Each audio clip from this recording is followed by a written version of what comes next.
Hello, ನಾನು ಶರ್ಮಿತಾ ಶೆಟ್ಟಿ. ಉತ್ತರ ಪ್ರದೇಶದ ಗಾಜಿಯಾಬಾದ್ನಲ್ಲಿ ಒಂದು ವಿಚಿತ್ರ ಪ್ರಕರಣ ದಾಖಲಾಗಿದೆ.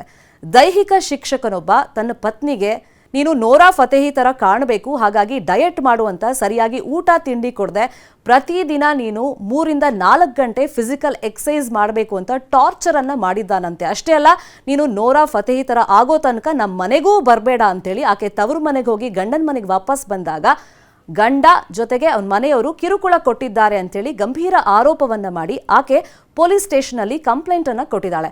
ಬಾಡಿ ಶೇಮಿಂಗ್ ಮಾಡೋದು, ನೀನು ತುಂಬಾ ದಪ್ಪ ಇದೆಯಾ ಅಥವಾ ನೀನು ತುಂಬಾ ಸಪೂರ ಇದೆಯಾ, ನೀನು ತುಂಬಾ ಕೆಟ್ಟದಾಗಿದೆಯಾ ನೋಡೋಕೆ, ಹೀಗೆ ನಿಮ್ಮ ಬಾಡಿ ಕುರಿತಂತೆ ಏನೇ ಕಮೆಂಟ್ ಮಾಡಿದ್ರು ಕೂಡ ಅದು ಬಾಡಿ ಶೇಮಿಂಗ್ ಆಗುತ್ತೆ.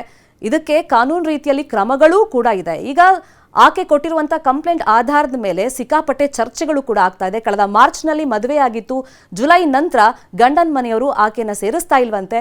ಸೊ ಹೀಗಾಗಿ ದೈಹಿಕವಾಗಿ ಮಾನಸಿಕವಾಗಿ ತನ್ನ ಮೇಲೆ ದೌರ್ಜನ್ಯ ಆಗಿದೆ, ಸಾಕಷ್ಟು ಸಲ ಅಬಾರ್ಷನ್ ಆಗಿದೆ ಅಂತ ಆಕೆ ಕಂಪ್ಲೇಂಟ್ ನಲ್ಲಿ ಮೆನ್ಷನ್ ಮಾಡಿದಾಳೆ.